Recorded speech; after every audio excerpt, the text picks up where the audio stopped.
अस्सलामुअलैकुम वरहमतुल्लाहि वबरकातुहू। एक भाई सवाल करते हैं कि रमज़ानुल मुबारक में वितर जमात से पढ़े जाते हैं तो मुक्तदी इमाम के पीछे क्या क्या पढ़ेगा और इमाम के पीछे दुआए कुनूत पढ़नी है या नहीं, वितर पढ़ने का तरीका बता दें। भाई ने बहुत अच्छा सवाल किया है। जब रमज़ानुल मुबारक तशरीफ़ लाता है तो नमाज तरावी अदा करनी होती है। नमाज तरावी अदा करने के बाद वितर जो है वो जमात के साथ अदा किए जाते हैं। तो वितर जमात के साथ अदा करने का तरीक़ाकार वही है जो दीगर नमाजें अदा करने का है। वो क्या है कि सबसे पहले हम अपनी नमाज को शुरू करेंगे इमाम के पीछे और फिर हाथ बांध कर सना पढ़ेंगे, तावुज़ और तस्मीया पढ़ेंगे। फिर इमाम साहब किरात शुरू करते हैं। इमाम के किरात करने के वक्त में हम खामोश रहेंगे। इमाम साहब रुकू में जाएंगे तो हम रुकू की तस्बीहात कहेंगे। इमाम साहब रुकू से खड़े होंगे तो रब्बाना लकल हम्द कहेंगे। फिर सजदे में जाएंगे, सजदों की तस्बीहात कहेंगे।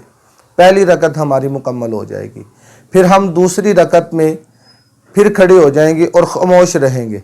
इमाम साहब किरात करेंगे। फिर किरात करने के बाद इमाम साहब जब पहले कादा उला पर बैठेंगे तो हम इमाम के पीछे सिर्फ तशहुद यानी अत्ताहियात ही पढ़ेंगे। इसके अलावा आगे दुरूद पाक नहीं पढ़ेंगे, सिर्फ अत्ताहियात पढ़ेंगे। और इमाम साहब तीसरी रकत के लिए खड़े हो जाएंगे तो फिर हम फिर खामोश रहेंगे। इमाम साहब किरात करेंगे क्योंकि नबी करीम अलैहिस्सलाम का फरमान है कि इमाम की किरात ही मुक्तदी की किरात है और जब कुरान पढ़ा जाए तो कुरान को खामोशी के साथ सुना जाए। तो जब इमाम किरात करे तो मुक्तदी पर ज़रूरी है कि वो खामोश हो जाए। और जब तीसरी रकत में इमाम किरात करेगा तो हम खामोशी के साथ इमाम की किरात सुनेंगे। फिर जब इमाम तकबीर कुनूत कहेगा फिर हम दोनों कानों को हाथ लगाएंगे और इमाम के साथ तकबीर कुनूत कहेंगे, अल्लाहु अकबर कहकर हाथ बांधेंगे और फिर दुआए कुनूत जो है वो पढ़ेंगे। फिर दुआए कुनूत पढ़ने के बाद जब इमाम रुकू करेगा तो रुकू में वही मामूल सुबहान रब्बियल अज़ीम रुकू की तस्बीहात पढ़ेंगे। फिर जब इमाम रुकू से खड़ा होगा तो रब्बाना लकल हम्द कहेंगे।